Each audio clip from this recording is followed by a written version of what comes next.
ये कहानी शुरू होती है सन 1942 से, जब जापान ने अमेरिका के पोर्ल हार्बर पर हमला किया था और इस अटैक के बाद अमेरिका भी वर्ल्ड वॉर 2 में शामिल हो गया और वो किसी भी कीमत पर जापान से बदला लेना चाहता था। इसलिए यूएस नेवी के बहुत सारे टारपेडो बम्बर एयरक्राफ्ट साउथ पैसिफिक के अंदर जितनी भी जापानीज पनडुब्बियां थी उन्हें नष्ट करने के लिए उड़ चले। इसी में एक एयरक्राफ्ट होता है जिसके अंदर 3 लोग होते हैं, पायलट हेरल्ड, बम्बार्डियर यानी बम फेंकने वाला टोनी और रेडियो मैन जीन। और जब ये वापस आ रहे होते हैं तो आसमान में बादलों के बहुत ऊपर होते हैं और ये अपना रास्ता भूल जाते हैं और इनका फ्यूल टैंक भी धीरे धीरे खाली हो रहा होता है। जीन रेडियो से संपर्क करके रास्ता पूछने के लिए बहुत कोशिश करता है, लेकिन सिग्नल क्लियर न होने की वजह से उसे आवाज अच्छे से सुनाई नहीं देती और तभी उसे रेडियो पर जापानीज की आवाज आती है। वो रेडियो की तार निकाल देता और मोर्स कोड के जरिए एक संदेश भेजता है, लेकिन इनका फ्यूल कम हो रहा होता है। इसलिए इनका पायलट हेरल्ड बोलता है कि तुम्हें दोबारा कनेक्शन जोड़ना होगा और वो दोबारा कोशिश करता है, लेकिन इसका संपर्क फिर भी नहीं हो पाता। और अब हेरल्ड के पास इस विशाल समुद्र के ऊपर लैंडिंग करने के अलावा कोई भी रास्ता नहीं है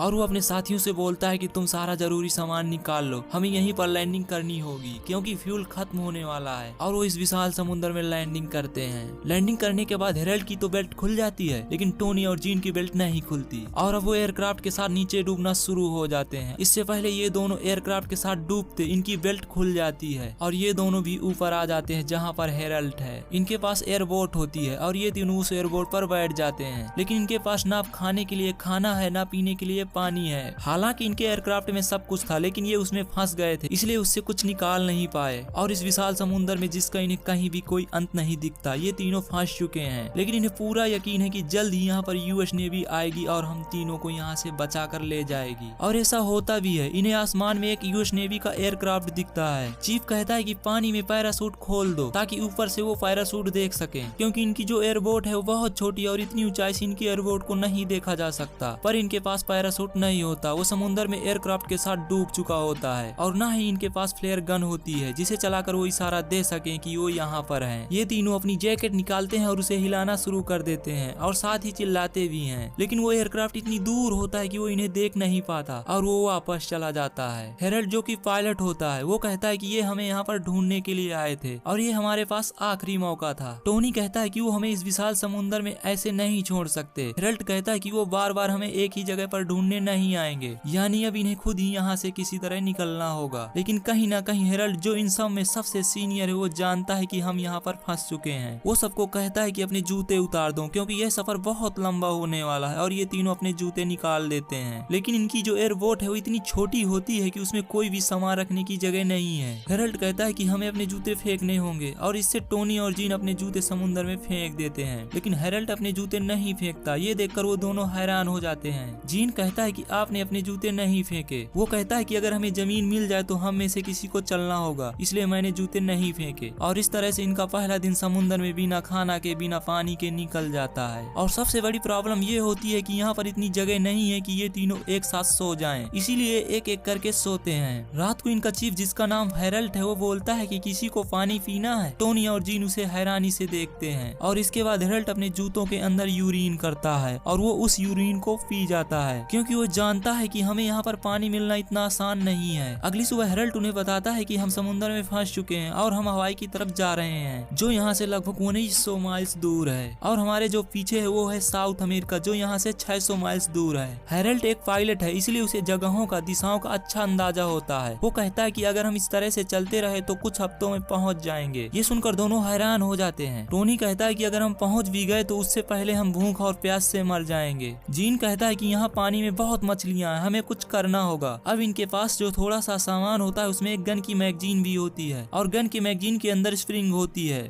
और ये उस स्प्रिंग से मछली पकड़ने का कांटा बना लेते हैं और उस कांटे को पानी में डालते हैं और तभी कांटे में कुछ फंस जाता है। ये उसे खींचने की कोशिश करते हैं और जब ये उसे खींचते हैं तो उनकी रस्सी टूट जाती है और उसमें कांटा नहीं होता। जीन कहता है कि पानी में कोई हमसे भी ज्यादा भूखा है। हालांकि ये समुद्र के पानी में है लेकिन यहाँ पर गर्मी बहुत ज्यादा होती है, इसलिए जीन पानी में कूद जाता है और वो कहता है कि मैं और ज्यादा गर्मी नहीं बर्दाश्त कर सकता। और उसके पीछे टोनी भी कूदने वाला होता है लेकिन हेरल्ड उसे रोक देता है। वो कहता है कि मैंने सुना है कि इस पानी में शार्क है। और जब ये बात जीन को बताई जाती है तो वो वापस जल्दी से अपने बोट पर आ जाता है। इसका मतलब ये है कि ये लोग अब पानी में नहीं जा सकते। धीरे धीरे वक्त बीतता है और इन्हें आज इस बोट पर पूरे 5 दिन हो जाते हैं और 5 दिनों से ना इन्होंने पानी की एक घूंट पी है और ना ही खाने का एक निवाला खाया है और ये तीनों बहुत कमजोर हो जाते हैं। और जब टोनी बर्दाश्त नहीं कर पाता तो वो समुद्र का पानी पीने की कोशिश करता है, लेकिन हेरल्ड उसे रोक देता है और वो कहता है कि ये पानी तुम्हारे शरीर को और भी सुखा देगा। दरअसल इन सब के यहाँ फंसने का सबसे बड़ा कारण ये होता है कि हेरल्ड जो कि पायलट है वो वेस्ट की तरफ जा रहा होता है और वो जीन से कंफर्मेशन मांगता है कि क्या हम सही जा रहे हैं। और रेडियो पर जीन को बताया जाता है कि तुम्हें ईस्ट जाना है और इसी वजह से रास्ता खो देते हैं। तभी अचानक हेरल्ड को याद आता है कि उसकी शर्ट में एक जेब की पेंसिल है जिससे वो बहुत खुश होता है। वो पेंसिल निकालता है और कहता है कि हम चार्ट बना सकते हैं जिससे हम पता कर सकते हैं कि हम एग्जैक्टली कहाँ पर हैं। और इसके बाद वो अपनी राफ्ट पे अपनी एयरबोट पर ही चार्ट बनाना शुरू कर देता है। और चार्ट बनाने के बाद जब उसे अपनी स्थिति का पता चलता है तो वो कहता है कि हमें अपनी बोट को हवा के साथ बहने से रोकना होगा। और वो लाइट जैकेट से और इनके पास जो और सामान होता है उससे एक लंगर बनाते हैं जिससे इनकी बोट एक जगह पर रुक जाए और जब ये उसे निकालेंगे तब उसी दिशा में जाएंगे जिस दिशा में हवा चल रही होगी और ऐसा करने से वो उस तरफ जा सकते हैं जिस तरफ वो जाना चाहते हैं। ये लंगर बनाकर पानी में डाल देते हैं जिससे इनकी बोट एक जगह पर रुक जाती है और इसके बाद ये प्रेयर करते हैं। और प्रेयर करने के बाद जीन कहता है कि हमने जिंदगी में सभी काम अच्छे नहीं किए हैं लेकिन हमें आपकी मदद की जरूरत है। हेरल्ड भी ईश्वर से मांगता है कि इस समुद्र में जितनी भी बोट्स हैं उन सब की रक्षा करना और उन्हीं बोट्स में से एक बोट हमारी भी है। टोनी कहता है कि जैसा मेरे दोस्तों ने कहा बिल्कुल सही कहा, लेकिन हमें सबसे ज्यादा जरूरत यहाँ पर बारिश की है, कृपया आप बारिश कर दें। लेकिन बारिश नहीं होती। इस बात से टोनी डिसअपॉइंट हो जाता है। जीन कहता है कि थोड़ा सा सब्र करो। अब रात हो जाती है और सब के सब ये सो रहे होते हैं तभी बारिश होना शुरू हो जाती है और कई दिनों के बाद आज इन्होंने पानी की एक बूंद पी है जिससे इन्हें बहुत राहत मिलती है क्योंकि इनकी पूरी बॉडी डिहाइड्रेट हो चुकी थी। अगले दिन दिखाया जाता है कि जीन कई दिनों से मछली पकड़ने की कोशिश कर रहा है लेकिन वो एक भी मछली नहीं पकड़ पाता। हेरल्ड उससे कहता है कि मैंने तुमसे ज्यादा पेशेंस रखने वाला फिशरमैन आज तक नहीं देखा। तुम पिछले एक हफ्ते से मछली पकड़ने की कोशिश कर रहे हो लेकिन तुम एक हफ्ते में एक भी मछली नहीं पकड़ पाए। लेकिन जीन अब खुद भी फ्रस्ट्रेटेड हो चुका है और वो अपनी जेब से चाकू निकाल लेता है। हेरल्ड उससे कहता है कि मैंने तुमसे कितनी बार कहा है कि इस चाकू को हमेशा अपनी जेब में रखना क्योंकि सिर्फ एक यही चीज है जो हमारे राफ्ट को छेद सकती है। लेकिन जीन उसकी बात नहीं सुनता और वो पानी में मछली का इंतजार करना शुरू कर देता है और जैसे ही उसे पानी में मछली दिखती है वो उस पर वार कर देता है। लेकिन उसे लगता है कि उसने राफ्ट के ऊपर चाकू मार दिया है। वो कहता है कि मुझसे गलती हो गई, मैंने राफ्ट के ऊपर चाकू मार दिया। हेरल्ड कहता है कि चाकू को निकालना मत क्योंकि अगर उसने चाकू निकाल दिया तो पानी राफ्ट के अंदर भर जाएगा और इस तरह से वो अपनी राफ्ट को खो देंगे। लेकिन जीन देखता है कि उसने चाकू एक शार्क मछली के बच्चे को मारा है और वो उसे राफ्ट के अंदर खींच लेता है और उसके बाद वो सब मिलकर उस शार्क के बच्चे को मार देते हैं और उसके पेट में कई छोटी मछलियां भी निकलती हैं और इस तरह से पूरे एक हफ्ते बाद ये ठोस खाने का पहला निवाला खाते हैं जिससे न केवल इन्हें खुशी होती बल्कि इनकी बॉडी में एनर्जी भी आती है। यहाँ पर जो हेरल्ड होता है वो कहता है कि मैं घर जाऊंगा, मेरी पत्नी मुझसे बहुत नाराज होगी। वो इन दोनों से भी पूछता है कि क्या तुम्हारी शादी हो गई। दरअसल ये एक दूसरे को इतनी अच्छी तरह से पर्सनली नहीं जानते। टोनी कहता है कि मेरी शादी नहीं हुई लेकिन मेरी एक गर्लफ्रेंड है। जीन कहता है कि ना मेरी शादी हुई और ना ही मेरी गर्लफ्रेंड है। टोनी जीन को कहता है कि जब तुम वापस जाओगे तो मेरी बहन को डेट कर लेना क्योंकि वो बहुत खूबसूरत है। अब जब ये बातें कर रहे होते हैं तभी देखते हैं कि बहुत सारी शार्क इनके राफ्ट के चारों तरफ घूम रही होती हैं। दरअसल इन्होंने जिस शार्क के बच्चे को मार कर खाया होता है उसका कुछ खून पानी में गिर गया था जिसकी स्मेल से सारी शार्क यहाँ पर आ जाती हैं। लेकिन वो इनकी राफ्ट को कुछ नहीं करती, वो सब के सब वापस चली जाती हैं। दरअसल साउथ पैसिफिक शार्क मछलियों के लिए बहुत मशहूर है और वो कभी भी इनकी राफ्ट को गिराकर इन सब को खत्म कर सकती हैं। लेकिन इस बार इनकी किस्मत अच्छी होती है इसलिए ये बच जाते हैं। अब हालांकि इन्होंने खाना खा लिया, इन्हें पानी भी मिल चुका है, लेकिन जैसे जैसे दिन बीतते हैं एक बार ये फिर से कमजोर होना शुरू हो जाते हैं। और एक रात जब जीन पानी के अंदर हाथ डालकर बैठा होता है तभी एक शार्क उसके हाथ पर हमला कर देती है जिससे उसका हाथ जख्मी हो जाता है। लेकिन जीन की किस्मत अच्छी होती है कि उसके हाथ में बहुत ज्यादा चोट नहीं आई। और एक बार जीन को दिखता है कि कुछ सामने है, उसे लगता है कि सामने कोई आइलैंड है और वो टोनी को दिखाता है, लेकिन टोनी कहता है कि सामने कुछ भी नहीं है, ये सिर्फ तुम्हारा भ्रम है। यहाँ पर इन्हें अजीब अजीब से सपने भी आ रहे होते हैं और 15वें दिन के सुबह ये दिखाया जाता है कि टोनी के हाथ में उसकी गन होती है और तभी जीन उसे धीमे से कहता है कि मुझे अपनी गन दे दो और बिल्कुल आवाज मत करना। टोनी उसे गन दे देता है और तभी वो देखता है कि सामने उन्हीं के राफ्ट पर एक पक्षी बैठा है और वहीं पर हेरल्ड भी सो रहा होता है। जीन उस पर गोली चलाता है और गोली पक्षी को लग भी जाती है, लेकिन वो राफ्ट के नीचे समुद्र में गिर जाता है। और जब हेरल्ड देखता है कि उन्होंने एक पक्षी को निशाना बना दिया है, वो समुद्र में कूद जाता है, उस पक्षी तक पहुंच जाता है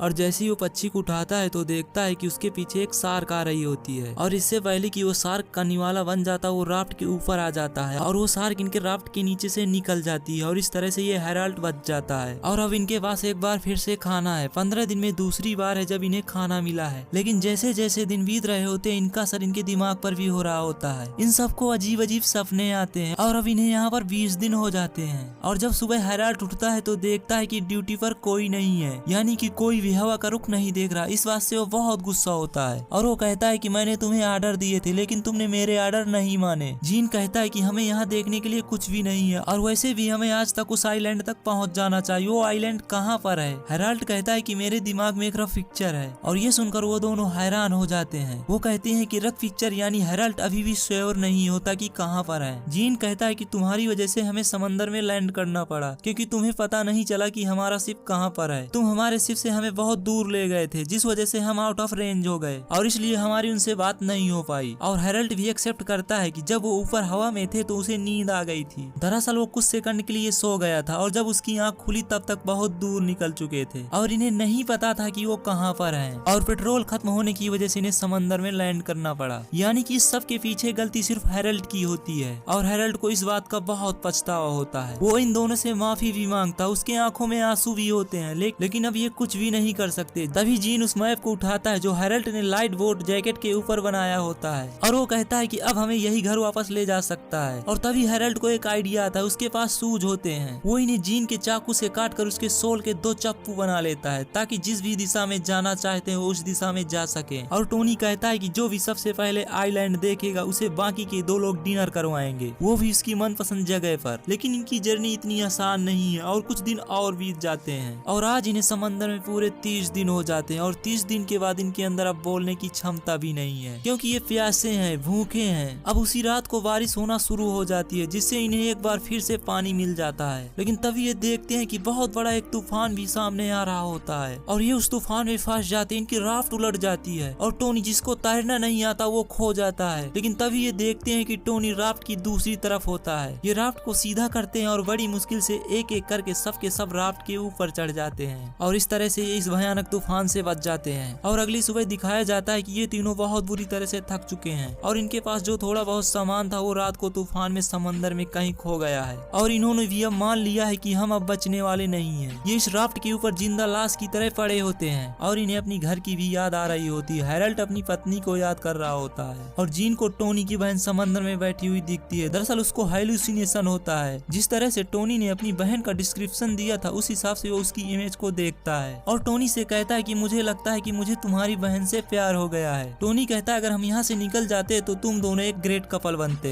हेराल्ड ये सब सुनकर बहुत दुखी होता है। वो कहता है कि मुझे नहीं पता था कि ये सब इस तरह से द एंड होगा, मुझे माफ कर दो। दरअसल हेराल्ड इसके लिए अपने आप को गुनहगार समझ रहा होता है। लेकिन तभी टोनी बड़ी मुश्किल से बैठता है और कहता है कि हम बहुत दूर आ चुके हैं और इस तरह से हम अपनी हार नहीं मान सकते। और इसके बाद वो अपने हाथ से चप्पू चलाना शुरू कर देता है और उसे देखकर ये दोनों भी बैठ जाते हैं और वो दोनों भी ऐसे ही करते हैं। लेकिन चाहे अपने आप को कितना भी मोटिवेट क्यों ना कर लें, इनकी शरीर में बिल्कुल भी एनर्जी नहीं होती। और 34 दिन के बाद जब ये पूरी तरह से बेहाल हो चुके हैं, लगभग मर चुके हैं, इनके अंदर बात करने की हिम्मत नहीं है। और इसी हालत में टोनी कहता है कि मैंने सपना देखा जिसमें मैंने एक बहुत हरा खेत देखा। हेराल्ड कहता है कि ये सपना मैं 2 बार देख चुका हूँ। और इसके बाद हेराल्ड थोड़ा सा पानी समंदर से उठाकर पीना शुरू कर देता है। दरअसल उसने मान लिया है कि वो अब नहीं बचेंगे। और तभी उसके सामने लेटा जीन कहता है कि मुझे सामने कुछ हरा हरा दिख रहा है। और जब ये तीनों उठकर देखते हैं तो एक आइलैंड होता है और इसे देखकर इन सबको अंदर से खुशी, एक एनर्जी आ जाती है क्योंकि 34 दिन समंदर में बीतने के बाद आज ये एक छोटे से आइलैंड तक पहुंच गए हैं। और ये अपने हाथों से जोर जोर से अपने राफ्ट को उस आइलैंड की तरफ ढकेलना शुरू कर देते हैं। और कुछ ही पलों बाद ये तीनों समंदर के किनारे पड़े होते हैं। 34 दिनों के बाद इन्होंने धरती को छुआ है जिससे इन्हें बहुत सुकून मिलता है। और यहीं बीच पर 2 झोपड़े होते हैं और ये तीनों के तीनों उस तरफ चल पड़ते हैं। और इस तरह से इस मुश्किल सफर को खत्म करके ये तीनों 20 फरवरी सन 1942 को पुका पुका नाम के एक बीच पर पहुंच जाते हैं। इन तीनों की जान इसलिए बची क्योंकि इन्होंने इतने मुश्किल सफर में भी कभी होप नहीं छोड़ी। और होप एक ऐसी चीज होती है कि जिंदगी में आपको लड़ना सिखाती है, आगे बढ़ना सिखाती है। और अंत में बताया जाता है कि इन तीनों ने 1000 माइल से भी ज्यादा का सफर उस छोटी सी राफ्ट में किया था। तो ये थी वर्ल्ड वॉर 2 की सच्ची घटना। दोस्तों उम्मीद करता हूँ कि आपको ये कहानी जरूर पसंद आई होगी।